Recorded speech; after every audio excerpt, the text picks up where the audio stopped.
Hi friends, welcome back to my channel. আমি অনু নতুন একটি ছোট্ট ভিডিওর সাথে আবারও চলে এলাম তোমাদের সামনে। আজ হলো রবিবার, ঘড়ির কাঁটায় বাজছিল সকাল 8:30। আজকে এখন থেকে তোমাদেরকে সবাইকে সঙ্গে নিয়ে ভিডিওটা শুরু করলাম। আশা করি তোমরা যেখানে আছো সুস্থ আছো, ভালো আছো, আমরাও বেশ ভালো আছি। তো চলো, সকালবেলা থেকেই না আজ প্রচণ্ড ঠান্ডা পড়েছিল। সকালবেলা যা যা কাজকর্ম সমস্তটাই কমপ্লিট করে আবারও চলে এসেছি রান্নাঘরে। একবার তো রান্না ঢুকে কিছু কাজ কমপ্লিট করে ঘরে যেতে হয়, তো ঘর থেকে আবারও চলে এসেছি রান্নাঘরে এসে আজ পালং শাক করব। তো পালং শাকটা ভালো করে কেটে নিয়েছি, তারপরে কড়াইতে সর্ষের তেল, গোটা কাঁচা লঙ্কা, 5 ফোড়ন, তারপরে বেগুনগুলো লবণ হলুদ চিনি দিয়ে মেখে রেখেছিলাম সেইগুলো দিয়ে প্রথমে বেগুনটাকে ভালো করে ভেজে নিলাম, তারপরে পালং শাকগুলো দিয়ে দিলাম। তারপরে পরিমাণ মতন লবণ আর হলুদটা একদম অল্প দেব, কারণ আমি সবুজ জিনিসেতে না হলুদের পরিমাণটা একটু অল্পই দিই। সবুজ জিনিসে সবুজ কালারটা থাকলেই বেশ ভালো লাগে আমার কাছে, যেটা মনে হয়।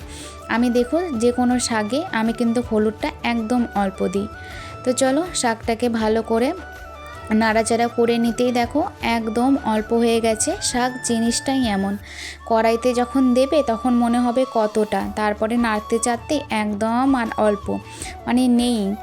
তো যাই হোক, একটু জল দিয়ে দিলাম, কারণ একটু মানে থকথকা টাইপের হলে পরে না আমার বর খেতে বেশ পছন্দ করে, ওই জন্য একটু জল দিয়ে দিলাম, তাহলে বেশ ভালো হবে।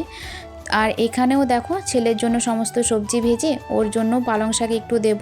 আমার ছেলে কিন্তু সমস্ত সবজি খায়, কোনো সবজি খাওয়াতেই ওর কোনো বাহানা নেই। ছোটোবেলা থেকে যেভাবে যেটা খাইয়েছি ও সেভাবে সেটাই খেয়েছে, ওর কিন্তু বাহানা নেই। কোনো জিনিস আছে যেগুলো অপছন্দ করে, কিন্তু খুব কমই আছে সেই জিনিসগুলো যেগুলো ও একদম অপছন্দ করে।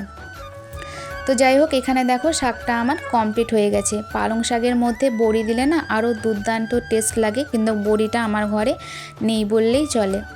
তো রান্নাবাড়ি ওইদিকে কিছুটা কমপ্লিট হয়েছে, বর গেছে বাজারে, বাকি মাছ হোক চিকেন হোক যেটাই হোক রান্না হবে সেটা আনতে। আর বাইরের ওয়েদার দেখো, বাইরে এক ফোঁটাও রৌদ্র নেই, হাওয়া দিচ্ছে প্রচণ্ড পরিমাণে, ঠান্ডাটা আবার না বেশ ভালোই পড়েছে। তো যাই হোক, বাইরে বেশিক্ষণ থাকলে আমার হবে না, ঘরে ছেলে একাই আছে। তো বাইরে থেকে আমি ঘুরিয়ে গিয়ে আবার ছেলেকেও নিয়ে এসেছিলাম, ওকে একটু ঘুরিয়ে নিয়ে তারপরে আবার বাকি রান্নাগুলো কমপ্লিট করেছিলাম। আর গাছের গোলাপগুলো দেখো কত সুন্দর লাগছে না দেখতে।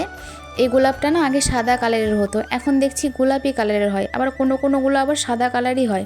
মানে একটা গাছে 2 রকমের গোলাপ ফোটে। আমি থেকে অবাক হয়ে যাই, সত্যি আই অ্যাম অবাক, এই আবার কেমন। আগে ছিল আর একটা গোলাপি কালার ছিল, ডিপ গোলাপি, ওই গাছটা এখন আর নেই, এখন এই গাছটাই আছে। লাল কালারের গোলাপটাও ছিল, ওটাও নেই। তো যাই হোক, চলো, এদিকে তো তোমাদেরকে ফুল দেখালাম, এবার আবারও চলে যাওয়া যাক রান্নাঘরে। তো রান্নাঘরে চলে এসেছি, এখানে দেখো চিকেন হবে, তো দুটোই আলু আমি ভাজছি। আমার বর তো চিকেন খাবে না, আমি আর ছেলেই খাবো, তো দুটোই আলু দিয়েছি। আর আলুগুলো দিয়েছি গোটা, সেদ্ধ করিনি, কাঁচা আলুই গোটাই ভেজে নিলাম। তো তারপরে চিকেনটাকে প্রথমে আমি আগে হালকা ভেজে নিয়েছিলাম, তারপরে আবারও পেঁয়াজ দিয়ে মানে সম্বারা দিয়ে তারপরে আবারও চিকেনটা দিয়ে ভালো করে একটু ভেজে নিলাম। তারপরে দিয়ে দিলাম মশলার মধ্যে ছিল শুকনো লঙ্কা, আদা, একটুখানি রসুন, লবণ, হলুদ, যেটা তো দিতেই হবে। ব্যাস, আমি কিন্তু চিকেনে একদম বেশি মশলা দিয়ে রান্না করি না, কম মশলা দিয়ে রান্না করি। আমার চিকেন বলো মাটন বলো যেটাই বলো না কেন, সবসময় কম মশলা দিয়ে রান্নাগুলো দেখবে, বেশি কোনো কিছু কিন্তু আমি দিই না চিকেন মাটনে। আমাকে সিম্পলভাবে খেতেই বেশ ভালো লাগে। জানি না সবার পছন্দটা এক না, কিন্তু আমাকে চিকেন বলো মাটন বলো সিম্পলভাবে মানে দেশিভাবে খাওয়াটাই আমার বেশ পছন্দ মনে হয়। তো এখানে চিকেনটা ভালো করে কষিয়ে নিচ্ছি। আর আজকের চিকেনটা না দারুণ টেস্ট হয়েছিল, দারুণ এক কথার, মানে খুব সুন্দর লাগছিল আজকের চিকেনটা খেতে, মাংসটাও না বেশ ভালো ছিল। তো যাই হোক, এখানে কষানো চলছে, কষানো প্রায় আমার হয়ে গেছে, অনেকক্ষণ ধরে কিন্তু আমি চিকেনটা কষিয়েছিলাম। তারপরে জল দিয়ে দিলাম। এখানে ঝোল এখন টকবক করে ফুটছে, একটু ঝোলটা বেশি দিয়েছি যেহেতু ছেলেও খাবে। আর এখানে দেখো 1 পিস কষানি রাখতে কিন্তু আমি ভুলিনি, যেটা আমার চিকেনে বলো মাটনে বলো না খেলে মনেই হয় না যে আমি মাংস খেয়েছি। এখানে বর বাজার থেকে তো চিকেন এনেছে, সঙ্গে এই সবজিগুলোও এনেছে। সবজিগুলোকেও গুছিয়ে রেখে দেব জায়গা মতন।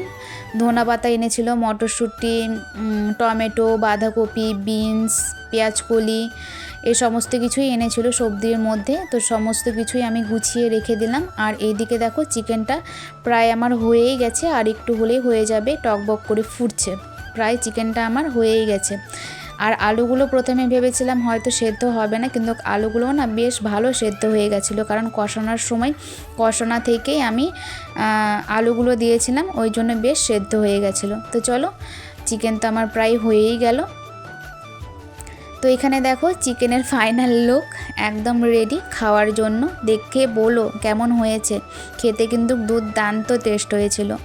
তো আর এখানে রান্না করেছিলাম বরের জন্য বেগুন ভাজা, পালং শাকের ঘন্ট, আর করেছিলাম টমেটো দিয়ে মসুরের ডাল। আমার বর তো চিকেন মাটন কিছু খাবে না, এইগুলো কিন্তু আমার বরের জন্যই। আমরা 3 জন মানুষ থাকি, ঠিক 3 জন মানুষের 3 রকমের রান্না হয়। তো চলো, সকালবেলা আমি 1 মুঠ ভাত খাবো কষনা দিয়ে। ছেলের এখানে জল গরম বসিয়েছি, গ্যাস মোছাও তো হয়ে গেছে। রান্নাঘরে সমস্ত কাজ আমার কমপ্লিট। এবার ঘরে চলে এলাম, এসে বিছানাটাকে ফিটফাট করে গুছিয়ে নেব। আসলে কি বলো তো, আমাদের হাউসওয়াইফদের বলো বা ছেলে বা মেয়ে যে কোনো মানুষের ক্ষেত্রেই বলো, আমাদের পরিচয়টা না কখনো পোশাক আশাকে পরিচয়টা ফুটে ওঠে না। আমাদের পরিচয়টা ফুটে ওঠে আমাদের ব্যবহারে। আমরা ব্যবহারটা ঠিক কেমন করছি, আমাদের ব্যবহারে কিন্তু আমাদের পরিচয়টা তুলে ধরা হয়, পোশাক আশাকে না। অনেকে দেখবে ভালো ভালো পোশাক পরেছে, দামি পোশাক পরেছে, কিন্তু ব্যবহার করছে এমনভাবে, মানে টাকার গরমেই তাদের ব্যবহারটা দেখায়। তো ভালো দামি পোশাক পরলে সবসময় মানুষের ভালো পরিচয়টা যে পাওয়া যাবে সেটা কিন্তু না। চোখের সামনে এরকম আমি অনেক মানুষ দেখেছি, ভালো মন্দ জামা কাপড় পরেছে, গাড়ি আছে, ঘুরছে ফিরছে, সব ঠিক আছে, সবসময় সেটা দেখাচ্ছে পোশাকের থ্রুতে সে খুব ভালো আছে, কিন্তু আদতেও না। মানুষের সঙ্গে তারাই ব্যবহার করে জঘন্য। রাস্তায় যদি কাউকে দেখে যে তার প্রয়োজন পড়বে সাহায্যের, তাকে 1 পয়সা দিয়ে সাহায্য করবে না। অথচ যারা ছেঁড়া ফাটা জামা কাপড় পরে থাকে, তাদেরকে যদি দেখো রাস্তায় বেরিয়ে যে কোনো মানুষ সাহায্যের প্রয়োজন, কিন্তু সেই যাদের ভালো জামা কাপড় পরেছিল না সেই মানুষগুলোই কিন্তু সাহায্য করে। তো ভালো পোশাক আশাকে সবসময় মানুষের পরিচয় তুলে ধরে না, মানুষের ব্যবহারটাই মেন, কে কার সাথে ঠিক কেমন ব্যবহার করছে।